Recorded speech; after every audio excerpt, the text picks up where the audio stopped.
to you from Nashville, Tennessee. This is Parareality. It's Tuesday, July 26, 2011. My name's Sandman, and I'm going to be your host for the next half hour this evening. Got a very interesting show planned for you tonight. We're going to be talking about the mysterious 2,700-acre forested, wooded area in California known as Bohemian Grove. But before I get into the show talking about Bohemian Grove, I need to tell you how you can get in contact with me here at Parareality, because there are a few different ways that you can do that. First of all, you can email me. My email address has changed from last season. It is now sandman@parareality.com. And speaking of Parareality.com, if you want to know all about the show, about me, see some interesting photographs, some evidence, if you will, you can always go to that website, www.parareality.com, and check up on me, check up on the show 24/7, 365. Email me, sandman@parareality.com, if you have any questions or comments about the show. If you have an interesting story to tell, maybe you want to be a guest on Parareality, just email me anytime. Let me know what you think about the show, or email me with your story, and maybe I can get you as a guest on Parareality if you have an interesting story to tell. Another way you can get in contact with me is by calling the studio line. The studio line is up 24/7. You can call me anytime on that studio line and leave a message. And if you want your message to be played on the air, just let me know when you call. The number you can reach me at is 615-692-1170. That number to call once again is 615-692-1170. You can call me, leave a message there anytime that you want. And those are the different ways you can get in contact with me here on Parareality. So as I said a while ago, the topic for tonight's show is Bohemian Grove. Well, for those of you who have never heard of Bohemian Grove, or maybe you don't know what Bohemian Grove is, Bohemian Grove is a 2,700-acre campground located in Monte Rio, California, belonging to a private San Francisco-based men's art club known as, interestingly enough, the Bohemian Club. Around this time every year, in mid-July, Bohemian Grove hosts a 2-week encampment of some of the most powerful men in the world. The Bohemian Club's all-male membership includes artists, particularly musicians, as well as many prominent business leaders, government officials, including many former U.S. presidents, senior media executives, and other people of power. The membership list has included every Republican and some Democratic U.S. presidents since 1923, many cabinet officials, directors and CEOs of large corporations, including major financial institutions, major military contractors, oil companies, banks, including the Federal Reserve, utilities to include nuclear power, and national media, both broadcast and print. All of these people, all of these companies have high-ranking officials as club members or guests. Here's a picture taken at Bohemian Grove that shows former Presidents Ronald Reagan and Richard Nixon sitting at the same table. The club motto is "Weaving spiders come not here," which implies that outside concerns and business deals are to be left, well, outside the club. When gathered in groups, Bohemians, as they refer to themselves, usually adhere to the injunction, though discussion of business often occurs between pairs of members. Important political and business deals have been developed at the Grove. The Grove is particularly famous for a Manhattan Project planning meeting that took place there in September of 1942, which subsequently led to the atomic bomb. Those attending this meeting, apart from military officials, included the president of Harvard, and representatives of Standard Oil and General Electric. Now, Grove members take particular pride in this event, and they often relate this story to new attendees. The Grove is the site of a 2-week retreat every July, as well as other smaller get-togethers throughout the year. And at these retreats, the members commune with nature in, I guess you could say, what would be a truly original way. They drink heavily from morning until the late hours of the evening and bask in their freedom to urinate on the redwoods and supposedly perform pagan rituals, including the cremation of care, in which the members, wearing red hooded robes, cremate a coffin effigy of dull care at the base of a 40-foot altar. Now, here is a picture of part of that ceremony. Some 20% engage in homosexual activity, but few of them support AIDS research or gay rights. They watch and participate in plays and comedy shows in which women are portrayed by male actors. Now, although women are not allowed in the Grove, members often leave at night to enjoy the company of the many prostitutes who come from around the world for this event. Is any of this really all that hard to believe? Well, employees of the Grove, they've said that no verbal description can accurately portray the bizarre behavior of the Grove's inhabitants. Now, besides this type of merriment, the annual gathering serves as an informational clearinghouse for the elite. The most powerful men in the country do their networking here, despite the Grove's motto of "Weaving spiders come not here," which basically, as I said, implies don't do business in the Grove. At these gatherings, men representing the government, military, industrial, and financial sectors, they meet and they make major policy decisions. As I already stated, the Manhattan Project, which produced the first atomic bombs, it was conceived at the Grove in 1942. Other decisions made at the Grove include who our presidential candidates will be. There are speeches known as Lakeside Talks, wherein high-ranking officials disseminate information which is not available to the public at large. Now, all of this begs for us to ask the question, what's not right about this? When powerful people work together, they become even more powerful. The Grove membership is wealthy and is becoming even more so, while the middle class, those of us in the middle class, are steadily becoming poor. This close-knit group determines whether prices on the market rise or fall by their control of the banking systems, money supply, and markets themselves. And they make money whichever way the markets fluctuate. They determine what our rights are and which laws have effect by appointing judges.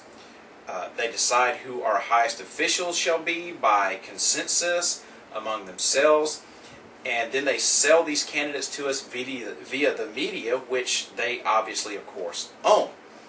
Important issues and facts are omitted from discussions in the press or slanted to suit their goals, but they are discussed frankly at the Grove.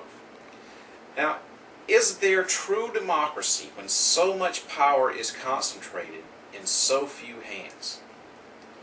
Is there any real difference between the public and private sectors when cabinet members come from the boardrooms of large corporations? Is the spending of billions of dollars on weapons, which are by consensus no longer needed, really the will of the people? Or is it the will of General Electric, General Dynamics, and other weapons contractors who just so happen to be represented at the Grove? So, let's talk about the history of the Grove and how it came into existence.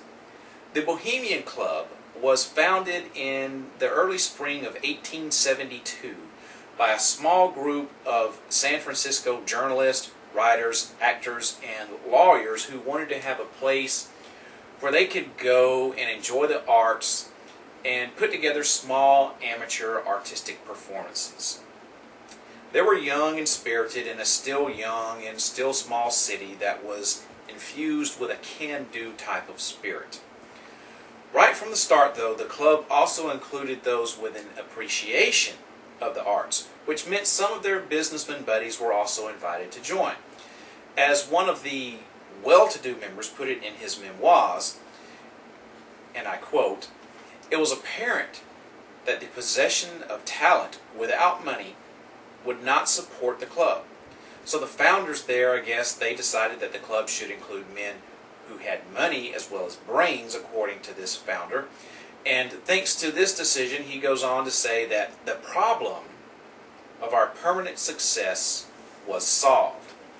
Now, it didn't take the club long to start going on the little summer jaunts that eventually became the Bohemian Grove encampment. In the summer of 1873, several members took the Sausalito ferry to the charming little Marin County town of Sausalito for an afternoon picnic, and by 1878 they had made the trip into an all-day event. And gradually, a day event turned into a weekend, and then that turned into a trip further north into Santa Rosa County to an area then known as Meeker's Grove, where the cremation of care was first performed in 1880. Throughout the 1880s, the members simply rented Meeker's Grove for their outings, and sometimes they even went by, or actually just one year, they went to a nearby setting. But in the 1890s, when Mr. Meeker was thinking about selling his redwood grove to the logging companies that were working nearby, the Bohemians decided that the grove was now too much a part of their heritage to abandon. So they decided to buy it, and at that time it was just a mere 160 acres. Then another 120 acres was added in the next few years, and when a real estate development was started on a nearby land in 1913, the club moved to stop that threatened encroachment by buying hundreds and hundreds more acres. Land purchases continued throughout the decades, and the grove reached its present size of 2,700 acres in 1944. The highlight of a grove encampment is an opening day initiation ceremony called the Cremation of Care, in which the campers are given permission to forget their worldly duties and responsibilities and instead focus on having a good time, just like in the old days when they were young and they were still carefree. The ceremony involves the poling across a lake of a small boat containing an effigy of Care, which is called Dull Care. Dark hooded figures receive from the ferryman the effigy, which is placed on an altar and at the end of the ceremony set on fire. This cremation symbolizes that members are banishing the dull cares of conscience. The ceremony takes place in front of the Owl Shrine, a 40-foot hollow owl statue made of concrete over steel supports. The moss and lichen covered statue simulates a natural rock formation, yet it holds electrical and audio equipment within it. During the ceremony, a recording of the voice of club member Walter Cronkite is used as the voice of the owl. Music and pyrotechnics accompany the ritual for dramatic effect. Now, on July 15th of 2000, an Austin, Texas-based filmmaker named Alex Jones and his cameraman Mike Hansen infiltrated the Bohemian Grove, expecting to uncover the owl statue being worshipped as Moloch, with human sacrifices thrown into its fiery interior. With a hidden camera, Jones and Hansen were able to film the Cremation of Care ceremony. The footage was the centerpiece of Jones's documentary, Dark Secrets, Inside Bohemian Grove. Jones claimed that the Cremation of Care was an ancient Canaanite, Luciferian, Babylon mystery religion ceremony. The Grove and Jones's investigation were covered by John Ronson in Channel 4's 4-part documentary, Secret Rulers of the World. And Ronson went on and documented his view of the ritual in his book, Them, Adventures with Extremists. Now, I am now about to show you approximately 10 minutes of footage, courtesy of Alex Jones, that contains the cremation of care ceremony.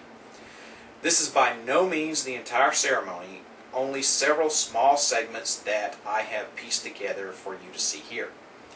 Watch it and see what you think is actually going on there. Is this a dark satanic ceremony or just a bunch of rich and powerful men having fun? Let me know what you think. Now keep in mind that this footage was shot in 2000 with hidden cameras, so the quality isn't really all that good, and it's also on kind of a weird angle because of the way, I guess, the camera was hidden in a bag or something of that. Now I've seen Dark Secrets Inside the Bohemian Grove. It poses some interesting theories about the cremation of care ceremony. It's available to watch free on the internet, or you can order a DVD of that. But anyway, here is about 10 minutes of the cremation of care ceremony. Watch it and let me know what you think about it.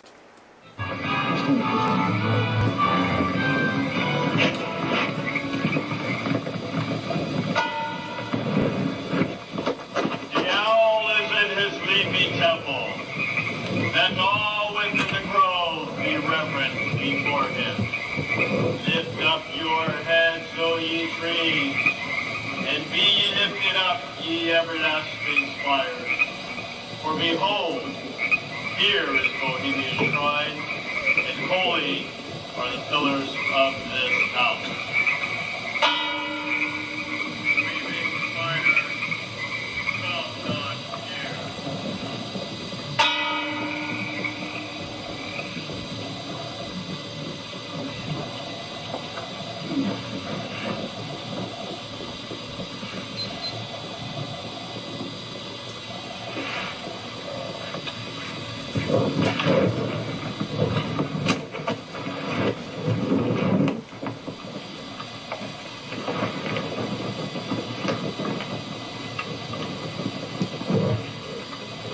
Hail, Bohemians, with the ripple of waters, song of birds, such music as inspires the sinking soul, do we invite you into midsummer's joy.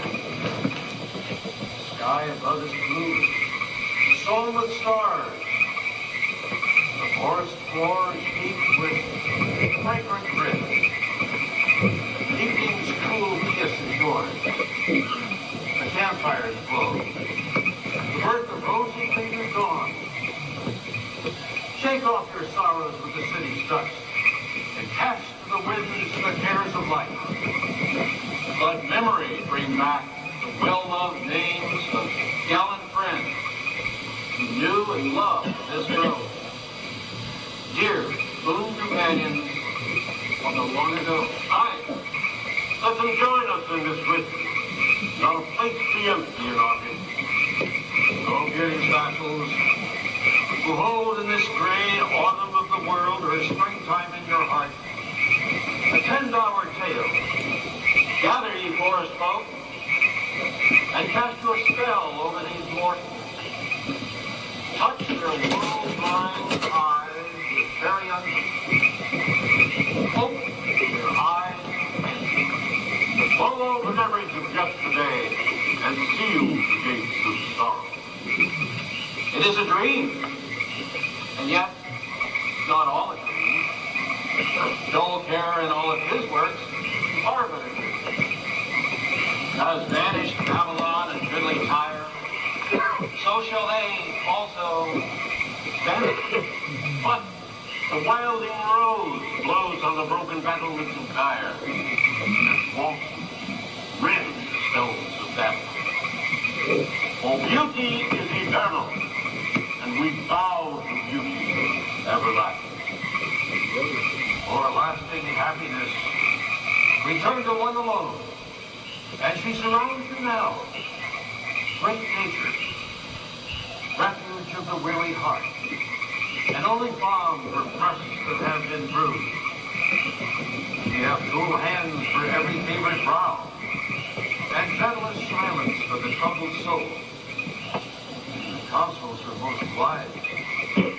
She healeth well, having such ministries as calm and sleep. She is ever faithful. Other friends may fail, but seek ye her in any quiet place. Smiling, she will rise and give to you her kiss. So must be Tom's children. Little children that believe nor ever doubt her beauty and her faith, nor deem her tenderness and change nor die.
Bohemians and priests, the desperate call of heavy hearts is answered by the power of your fellowship.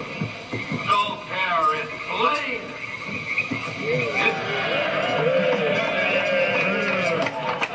His body has been brought yonder from a funeral pyre to the joyous pipings of a funeral march.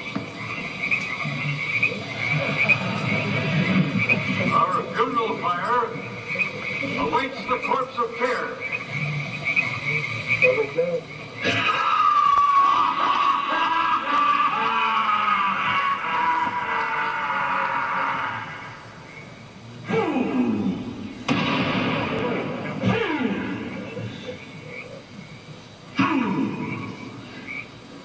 When will ye learn that me ye cannot slay? Year after year ye burn me in this grove, lifting your puny shouts of triumph to the stars.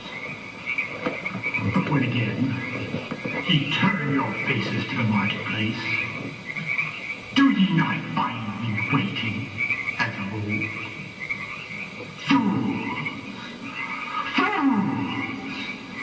Fools to dream ye conquer care! Hey, thou mocking spirit, it is not all a dream. We know thou waitest for us. With this our sylvan holiday has ended. We shall meet thee and fight thee as of old, and some of us prevail against thee, and some thou shalt destroy. But this too we know. Year after year within this happy grove, our fellowship bans thee for a space. Thy malevolence which would pursue us here has lost its power under these friendly trees. So shall we burn thee once again this night, and in the flames that eat thine effigy, we shall read the sign, Midsummer sets us free. Ye shall burn me once again!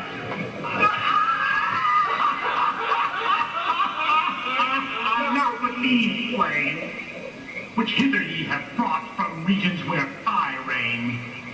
Ye fools and priests, I spit upon your fire.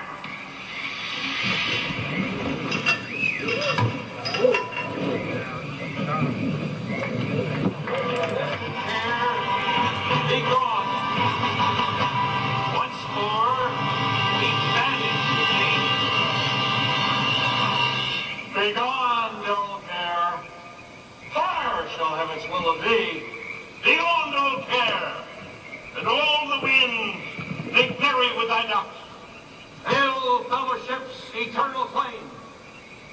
again, Midsummer sets us free.